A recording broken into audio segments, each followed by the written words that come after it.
Hi there, we are back for another episode of Shadowbringers, and in this episode we want to follow up with the main scenario of Shadowbringers with patch 5.1. We are here in Modona at X 21.9 by 8.7 and we have to enter the Rising Stones.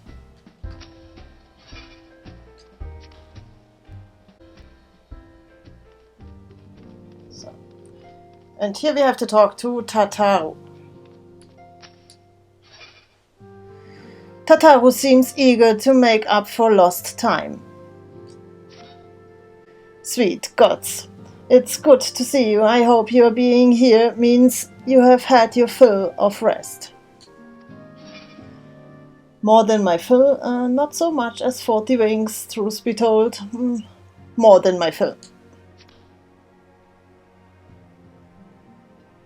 Well, you've certainly earned it. Not much has happened since your last visit. I had planned for you to meet that helper I told you about, but he refuses to answer his link pearl. I do hope he's alright. We've been exchanging messages with the Eorzean Alliance throughout, so they say the fighting has finally stopped at the Gimlet Dark and that the Empire's shown no sign of movement.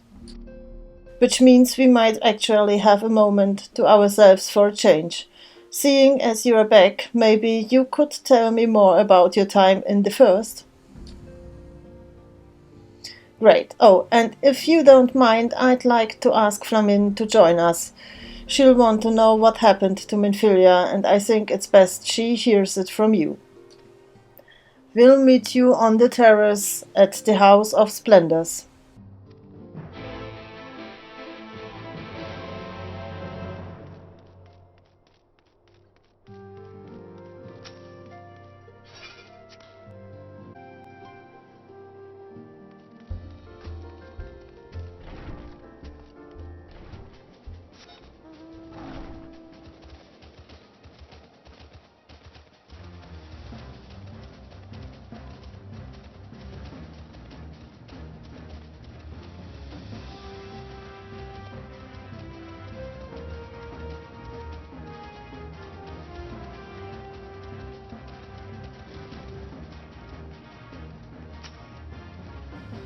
Sweet. My, it has been too long. Tataru did mention that I would be joining you, did she not?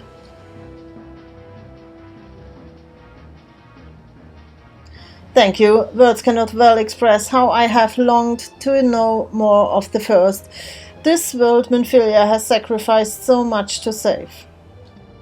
But come, rest your feet. Tataru should be arriving shortly.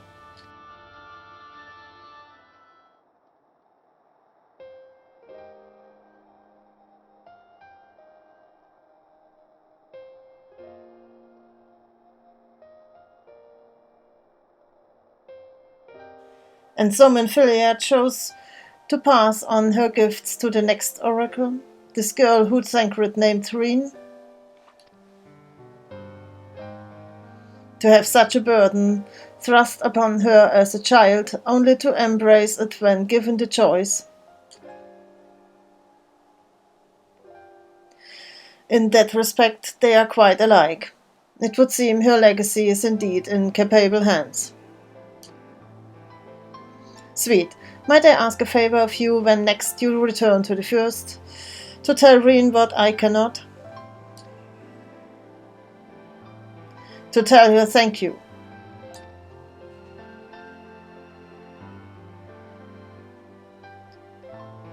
And I would offer thanks to you as well for staying with her to the end. Begging your pardon, but could I have a word?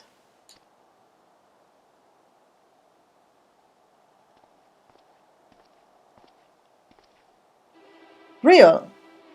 I hope you are here to tell me you have received word from our helper. I wish, nay, I've not had a peep out of him, and it's been a good long while now, too bloody long. On account of which I'm going to sneak over the border and see if I can't get a signal to him from closer up. But what if they catch you? There must be another way. Well, it ain't as if we can ask Tancred to do it. Besides, I shouldn't have no trouble picking me way through Gimlet now the fighting's died down. Gods know there's enough shadows to hide in. And it beats waiting round here twiddling my thumbs. Any road, I just thought I'd let you know. Now, I'd best be... I nearly forgot. Cries at the stones, and she wants a word. Something to do with the patients. She was getting ready to examine them again when I left.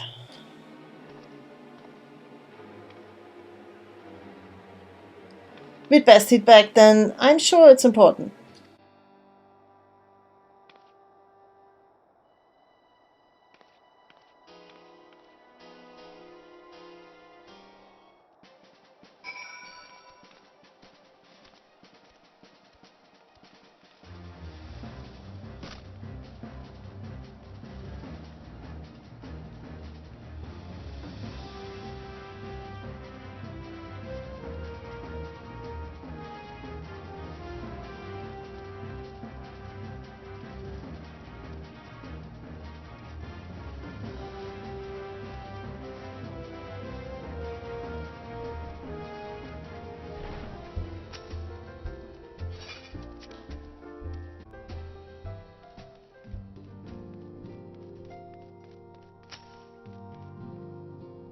It seems she's still examining them. Oh, I do hope it's nothing bad.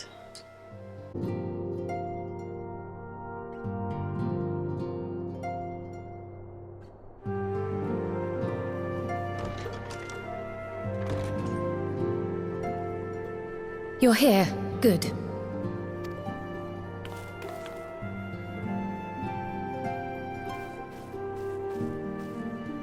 So, how are they? Still locked in slumber, but otherwise in good physical health. For the present, at least. For the present? Oh no, is something wrong with them? I'm afraid there may be. I summoned you after detecting faint signs of instability in Thancred's corporeal ether. But subsequent examination suggested all 5 might be affected. And when I examined them just now, my fears were confirmed. Tellingly, the degree of instability varies between them. Thancred exhibits the most notable signs, followed by Y'shtola and Urianger.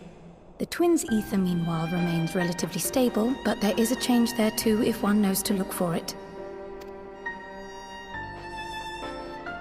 Hold on. Isn't that the order they were called away in? Indeed. Which leads me to believe the instability will only increase with time. Though I can but speculate, I fear this may be a symptom of a weakening link between body and soul. By the gods! What happens if the link is broken? I cannot say for certain. This is all unknown territory to us. Yet whatever happens, it cannot be good.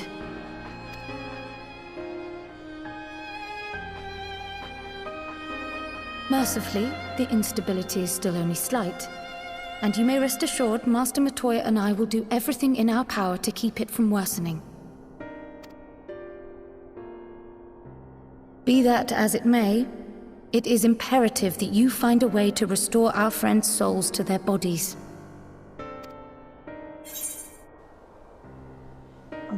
Leave it to me. No rest for the right hours. Yes. Leave it to me. Thank you. But where's she even supposed to start? We had the greatest minds in the realm hunting high and low for an answer, and they ran out of places to look.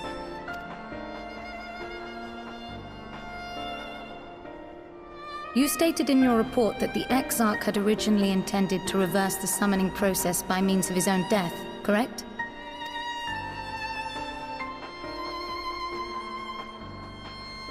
Raha always was a reckless young fool, ready to die for the first righteous cause that came along. His plan might well have worked, but I, for one, am glad he never had the opportunity to see it through. Even if it does mean our friends must remain stranded a while longer. There is another way, I am sure of it. And the key lies with him, with the Exarch. Pray return to the First and apprise him and the others of the situation. We, meanwhile, will do what we can from here. And, if the fates are kind, we will have good news to share upon your return.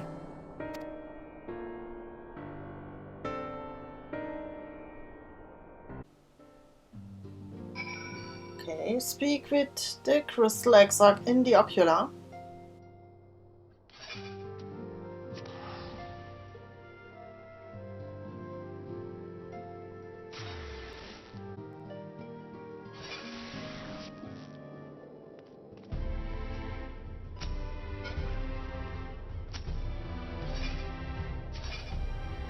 Gate.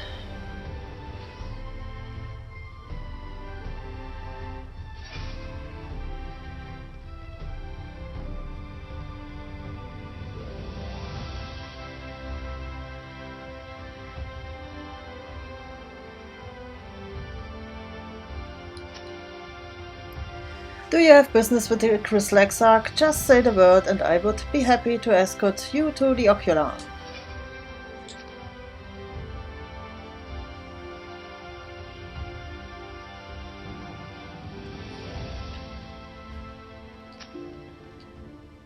Ah, sweet, you are returned. I hope your time in the source was suitably restful. But of course it wasn't. Go on. Their corporeal ether shows sign of instability. By the gods. The possibility never even occurred to me. If you have returned in the hope that my research has yielded a solution, I fear you will be sorely disappointed. 'Tis but a mercy we have the likes of Mrs. Kryle and Master Matoya to keep our friends' bodies safe while we wrestle with the problem. But they cannot forestall the separation of body and soul indefinitely. Come, the others must be told.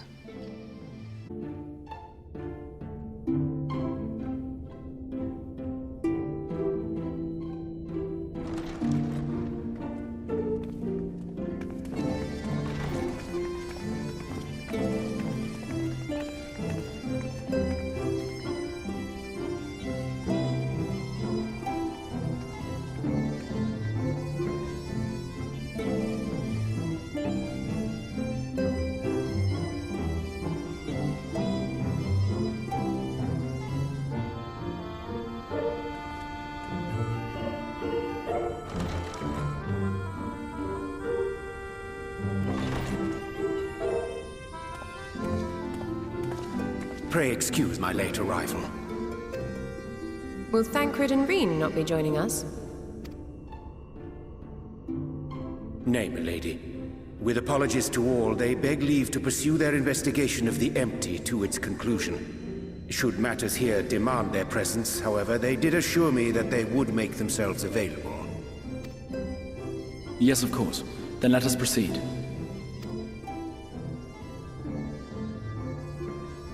I think it best that you begin by providing a summary of Mistress Kryle's findings.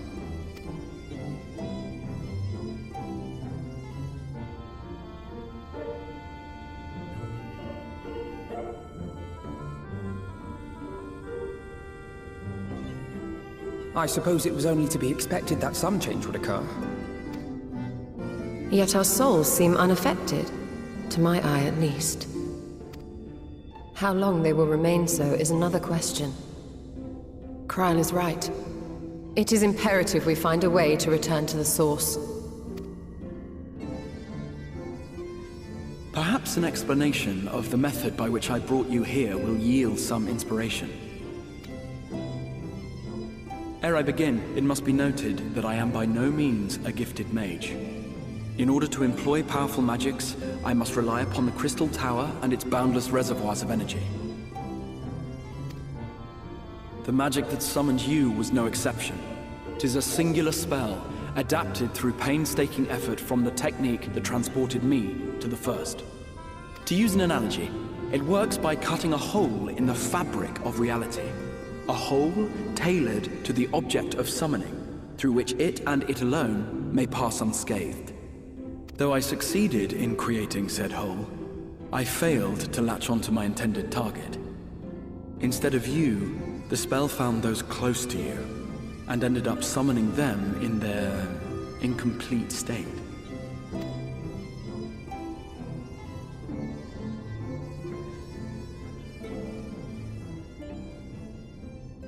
I would not soon throw my life away, not after the lengths you and yours went to save it.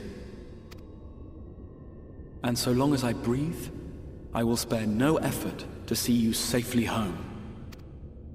But should all else fail, and your lives be at stake, there remains one sure method.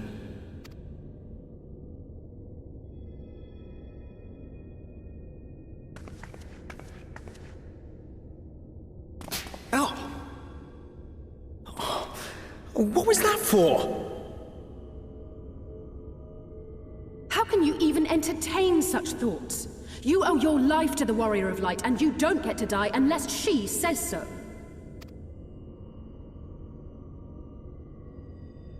Your followers await your divine judgment.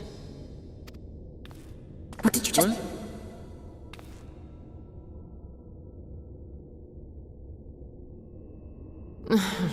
If the two of you have finished, perhaps we could return to our discussion? Rather than dwelling upon the multiple failed attempts at transference, I think it would behoove us to focus on the solitary success.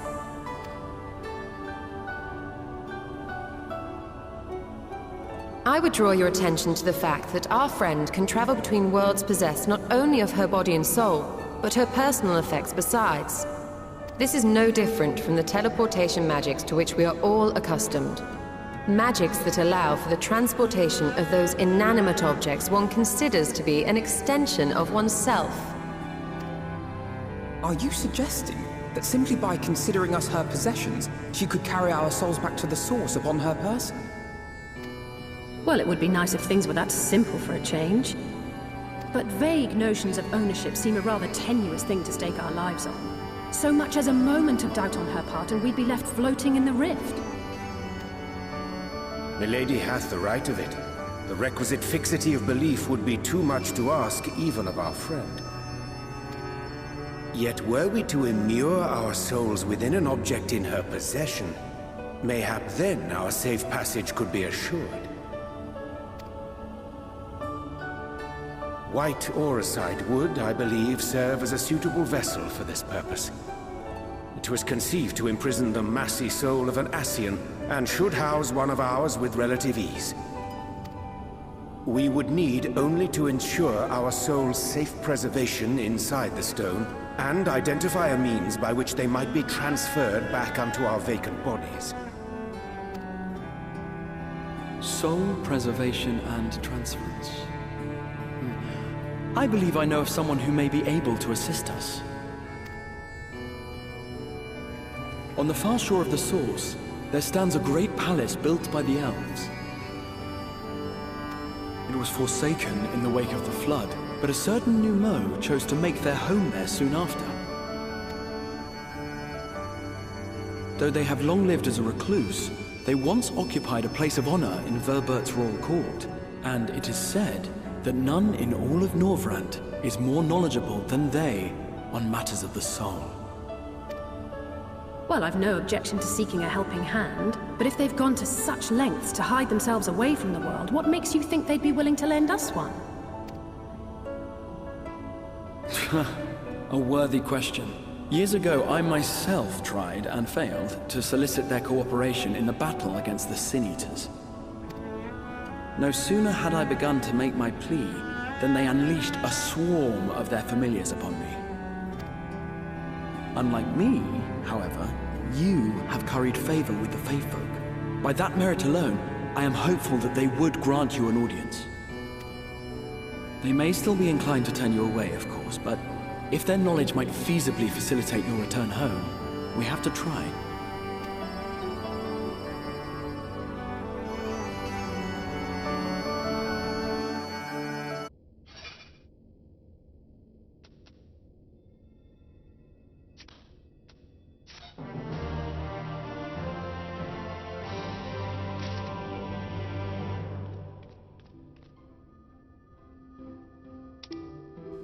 So, that was it for now. Thank you for watching, and I will see you in the next episode. Bye bye!